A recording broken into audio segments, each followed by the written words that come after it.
Welcome to Bake to the Future. We bring you a fresh take on the latest trends and issues impacting the baking sector through exclusive insights and conversations. Brought to you by the American Bakers Association. Hi, welcome everyone. I'm Haley Blumenreich. And I'm Katie Joel. And today we are talking about the new Sesame allergen labeling law and its impact on the baking industry. And to give a little context, in early 2021, sesame became the 9th allergen added to the list of major allergens that must be labeled on food packaging.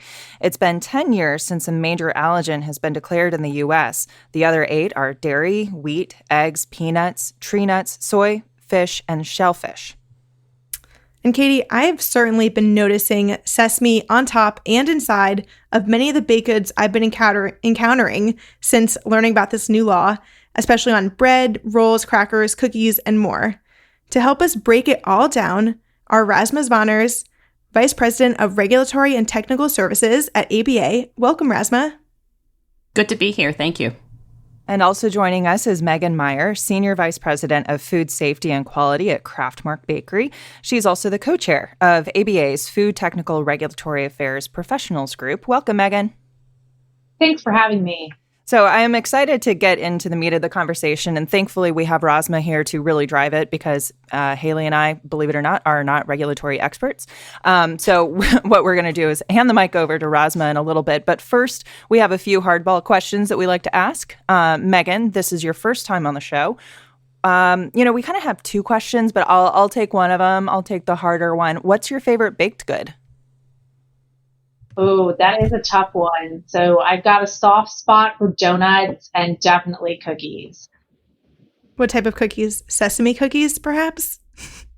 So interestingly enough, we just did a sesame cookie project at CraftMark very recently. And as strange as it sounds, it's oddly delicious as well. But I prefer the more standard chocolate chip. I love a good toasted sesame on like anything. So what got you into the baking industry?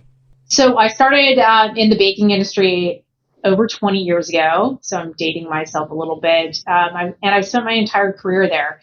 And what drew me to baking was the joy that it truly brings people on a daily basis. It's a staple in everyone's household. It's something that is never going to disappear from the cupboards of consumers around the world, which makes it a really stable industry. And that's really what drew me into becoming a baker after I graduated from Purdue with a degree in food science. Thanks for sharing that. And turning it to the conversation to the new Sesame allergen labeling law, Rasma, could you give us a general overview of this new law and maybe the timeline of when it was passed and when it goes into effect? Sure. Thank you very much. So I think sesame has been debated for some time now. Our food technical regulatory affairs professionals have been tracking it. It had been introduced into Congress some years ago, but it just never really gained traction. I feel there have been greater attention focused to sesame being an allergen. And then in the 116th Congress, both chambers of Congress passed different versions of what is now the FASTER Act. And that actually went through unanimously on both chambers. So that's a bit of a rare occurrence. And that happened at the end of 2020. However, often legislative calendars have different priorities, and it just never made it quite past the finish line, so to speak. So also at the end of last year, FDA had introduced some voluntary guidance for labeling sesame and products. And one of the pieces that ABA weighed in on as providing feedback to the agency was that they need to be aware of any potential legislation. And certainly after we submitted our comments in early 2021 with respect to the draft FDA guidance, sure enough, the FASTER Act again was reintroduced into both chambers and actually went by very quickly. And it was signed into law by President Biden on April 23rd of this year. The compliance date, however, is a ways out. It lines up with the other labeling changes that are going to be taking place in January 1 of 2023. So that's sort of the overview of how we got where we are today. And before we move on, you use the acronym FASTER Act. Rosma, Megan, what does usually in Congress they use these acronyms, but they actually mean like a really long title. Do you, off the top of your head, remember what that was? Sure. It's the Food Allergy Safety, Treatment, Education, and Research Act. Okay. All right. Well, thank you. Yeah, I always like to kind of clear that up because there's so many different acts going on at the same time. Tell you what. So, Rosma or Megan, could you give us context as to why this then all of a sudden passed very quickly through both chambers, and why was it passed now? So I think I will add, I don't have the full history from day one, but I will say that there have been some members of Congress that have been directly impacted, either a family member or, someone that they are aware of that have been significantly affected by sesame allergies. So I think that helped, move things forward. And just, again, we've been tracking this and working through better understanding it, both from the science perspective and also with groups like the Food Allergy Research and Education Group. And so I think there's just been a lot more awareness in recent years of what the potential impact may be from an allergen perspective. And it seems like this is a big deal for the allergy community. Do you remember the last major allergen that was declared and how that went? Oh, geez. I think, Megan, it's been, 10 years since they added something? Yes. And that was the change in the declaration of pollutant wheat as an allergen, I believe. Yeah, so these are not changes that happen very quickly. I think, the other piece before, maybe we get a little bit deeper into the weeds on this is one of the pieces that was included in the legislation is not only having to label it as a manufacturer of food products, but also it does task FDA to think about and report back to Congress in an 18-month window how they would recommend moving forward with potential future allergens. So sort of setting up a framework. So we'll certainly be monitoring that perspective as well, because that will be due back to Congress to review. So I guess maybe, I'll kind of take it from here. And, one of the things, allergens can always have many different implications for bakers. But, I think that, Megan, any thoughts on kind of where is the whole industry in supporting sesame being labeled as an allergen? So, yes, it's complex. Yes, it does add a level of complexity to the bakeries, but we also understand that based on the research that's out there and the communities need to increase their understanding of what are in our food products, that it's the right thing to do. So according to the Food Allergy Research and Education community, FAR, almost 700,000 Americans are allergic to sesame, making it the ninth most common food allergen. It's already been categorized as an allergen in Canada for almost 10 years, and the European Union also includes it as one of its major food allergens of concern. So it makes perfect sense that the United States would get in lockstep with these other large countries and join in being transparent with the contents of our products. So we understand the importance. We understand that our consumers need it so that they do not consume something that could potentially make them ill. And we have to adapt to that. Yeah, I agree. So I think, maybe taking it down to the operational level, certainly there are challenges. I've toured many bakeries that have dedicated lines to peanut producing products and so forth. And so there are different elements that come into play. But maybe you could dig a little bit deeper and give a sense that from a bakery's perspective at an operational level, what are the challenges that we may have as we change in recognizing that sesame is now considered an allergen? Sure. So bakers commonly handle multiple allergens in their bakeries on a daily basis, and we have already put in place processes to control them since the 2006 Food Allergen Labeling and Consumer Protection Act was passed over 15 years ago. So we've had practice. And we know there are going to be challenges that are going to lead us to potentially having to make process changes or changes in how we schedule our production. But we also know that we can do it. We've had the practice, we have the experience. It comes down to understanding the details around how we manufacture, understanding the nature of the allergen. So sesame, if everybody's familiar with the sesame, it's a very small seed, and it can definitely make its way into places that are hard to see and therefore hard to clean. If you can't see it, it's very difficult to inspect it and ensure that there's no residual left. So it's going to push bakers to think more creatively and to definitely do deeper dives into their equipment design and their sanitation practices.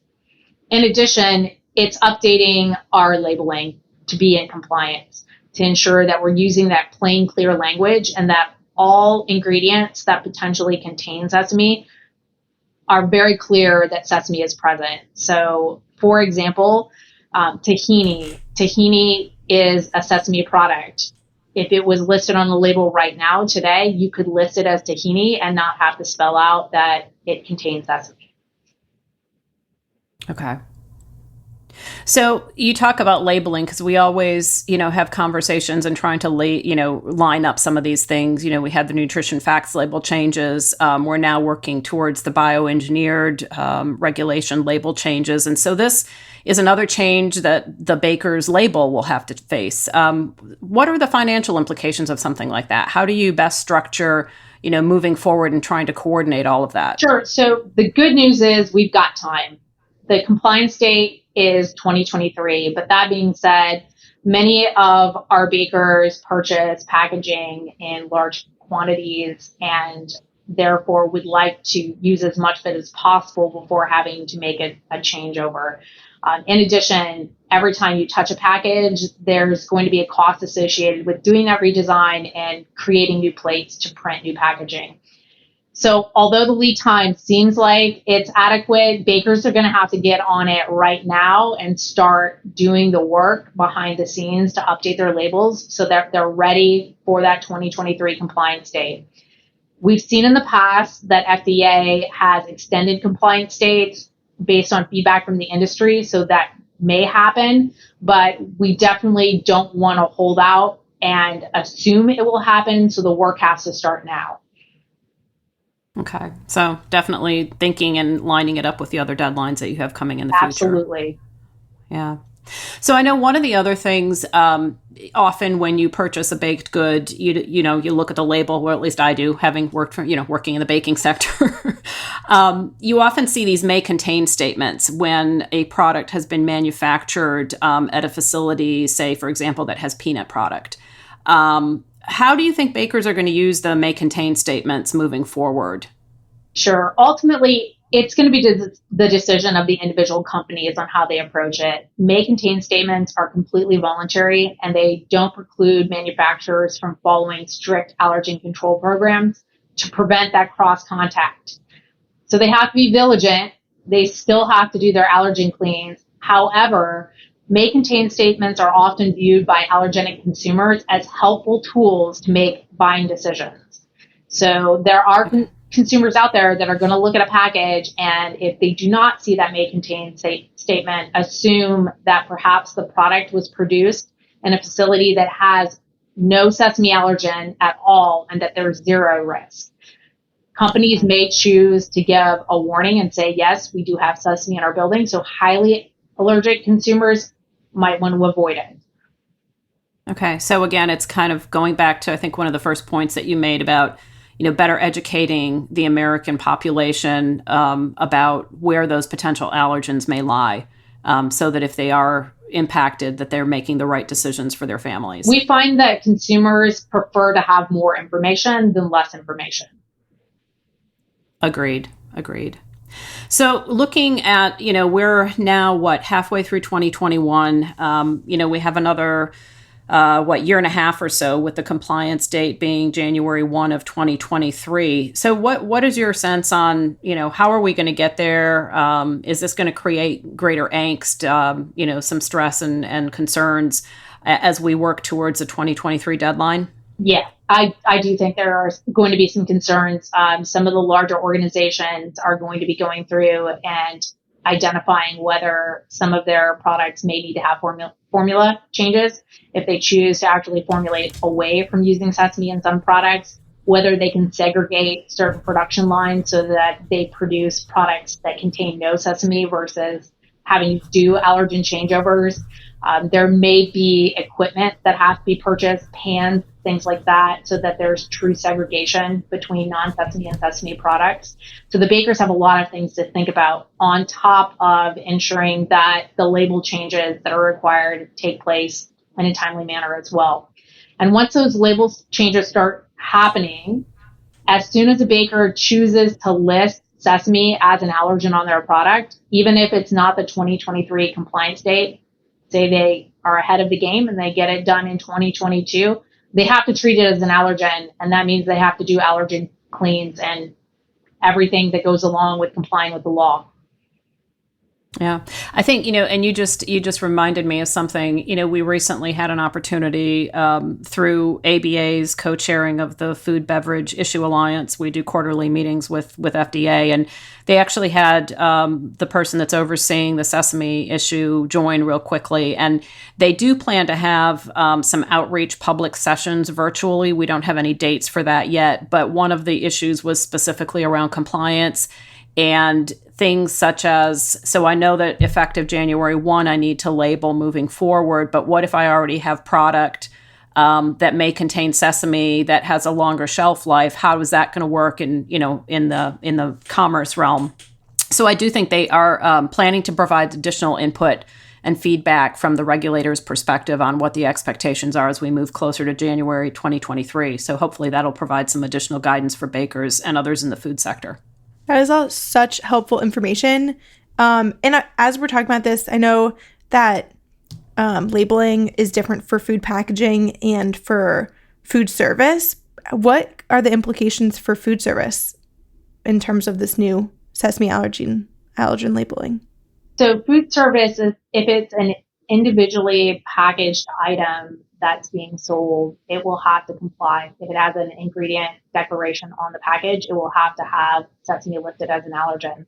If it's being sold into food service and it's a menu item and you're at McDonald's and you're ordering a Big Mac that's got a sesame seed bun, they don't necessarily have to call it out in their stores. That's not required, but they do have to update any type of ingredient that they're listing in their marketing material or on their websites to include it as an allergen. Got it. So it's like if it's already being talked about, if the ingredients are already being written somewhere, they need to make sure that ingredient is now in there. That's correct. And I'm wondering, so our members, how often do our members have to go through labeling changes? And I mean, it sounds like, of course, it's been 10 years since the last major allergen was added, so it's not like this happens every day. But as far as labeling changes, how often does it seem to happen? So Rasma might have a better idea, but the cadence over the last decade or so seems to be about every 5 to 6 years, we're adding and changing something on the labeling of our product, whether it's the nutritional facts panel, allergens, or bioengineered, adding different nomenclature and warnings for consumers. Yeah, and I think I agree with that because I think the cadence has been pretty steady. It's not every year, but there are these, windows where they do make changes. And I'm wondering too, so, it's something that it sounds like food manufacturers are very used to. What sort of things happen if deadlines aren't met, or are there major fines, or kind of what happens if, somebody doesn't get the memo that the labels are changing, even though I know we communicate, I'm sure our members get plenty of communications from all sorts of places, but what if, they just don't get the memo and it doesn't happen? So in this instance, because it is an allergen, it becomes a potential recall situation. So allergens must be listed clearly, and that is a trigger for a recall if they are not. And with recall, comes financial implications. Yeah, and I think, if you look at some of the historic FDA recall data, unfortunately, I mean, no one wants to be in that situation, but the baking sector does rank rather high on getting pulled for allergen recalls because of either mislabeling or sometimes, doing voluntary recalls just to make sure. Okay. And so with that, I know that ABA, we've been working very closely with our members. It's kind of how do we plan, we still have some time here. So what is ABA doing to help make sure our members and the baking industry at large know that this is coming, know what they need to do? So it's funny because I just had an opportunity earlier this week to chat with our other co-chair of the technical professionals group, and we both agreed that Sesame still needs to be on our agenda moving forward. What we did at our earlier session this year in June is we just generally talked about, okay, these are the changes that have come into law. These are some general implications, and we have some time to work through it. But since that time, I've had additional questions come in from members. We're actually planning our fall session right now, and I'm going to be working with both Megan and Val Whalen to put together an agenda. And we do think we're going to dig a little bit deeper. One of the things we also want to understand is some of the science behind the Sesame. And every couple of years, we have a briefing from one of the universities, and from FARP, and that's another acronym that perhaps Megan can more quickly run through than I can. But they do all the allergen research, and they're a really good university, and they always have very valuable information. So our hope is that they can join us in the fall. And then also just trying to get a better sense of what are the questions that our members are having. I mean, we always encourage them to send those into me. Or just communicate, with our committee chairs and so forth, just to make sure that we have a list. And then I think we'll probably assess and see, do we need to do additional information sharing? Is it a best practices sort of document, or how can we better move forward? So I'd be happy to talk a little bit about FARP. FARP is the Food Allergy Research and Resource Program, and it is out of the University of Nebraska. And they collaborate with research institutions, governmental authorities like the FDA, consumer groups, the scientific community, and medical professionals to really dig into the science behind allergens and how they impact the individuals that consume them, with the ultimate goal of understanding how do we eliminate that allergenic reaction from the world as we know it. One of the things that you may hear is that allergens were not prevalent 50, 60 years ago. And FARP is focused on why has there been an uptick in allergenic reactions by individuals? Is it environmental? Is it something to do with the food chain? Is it a difference in how we're raising our children? It's a cleaner environment now than it was 50 years ago. There's a lot of research going on behind the scenes with the ultimate goal is there a way to prevent somebody who has an allergen from actually reacting by giving them a treatment of some type? So there's been a lot of research done in peanut allergens. To begin with, you may have heard of the peanut refeeding program, where they're actually feeding children very small doses of peanut allergen to get them to become tolerant to eating it so that they do not react as severely. And that's an FDA-approved protocol at this point. All right, my alma mater, University of Nebraska. Nice. Doing it. I was in the journalism program, so not quite where I was centered. But so it sounds like, a few years ago, ABA, we provided a lot of information and communications tools and, kind of, a toolkit and something that members could use. And I remember too, we called it the BE Summit for the bioengineered. And so it sounds like what we're heading towards this fall is kind of a Sesame Summit, where we'll have like a deep dive into that sort of, into all of this. So, I'm the marketing person, so I'm just kind of thinking ahead. But it sounds like, at the end of the day, this is something that everybody needs to be aware of, and to make sure they're in compliance. And, even though it's 2 years, that's really not that. It's a year and a half, really, right? Right. So, now we're down to a year and a half. And in regulatory terms, that's a blink of an eye. Yeah. Yeah. Is there anything else you guys would like to add? No, I think, I'm thrilled that we had the opportunity to chat about this. Hopefully it will help facilitate some more questions coming from our members, and, encourage them to engage with ABA and our food technical regulatory affairs professionals. It's a great group, and they have a lot of good knowledge to share. And Sesame is one of the topics that's top of mind right now. With that, I will conclude, and I want to let our listeners know that they can let us know what you thought of the show by emailing hello@americanbakers.org or leave us a voicemail at baketothefuture.org. And don't forget to subscribe wherever you listen to podcasts, whether it's Apple, Google Podcasts, Spotify, Stitcher, Amazon Music, or Ghana. Bake to the Future is brought to you by the American Bakers Association in partnership with Human Factor. To hear upcoming and past episodes, go to baketothefuture.org. Bake to the Future is produced by Haley Blumenreich. Audio engineer is Blake Alton. And A Slice of the Action is written by the American Bakers Association's Government Relations team.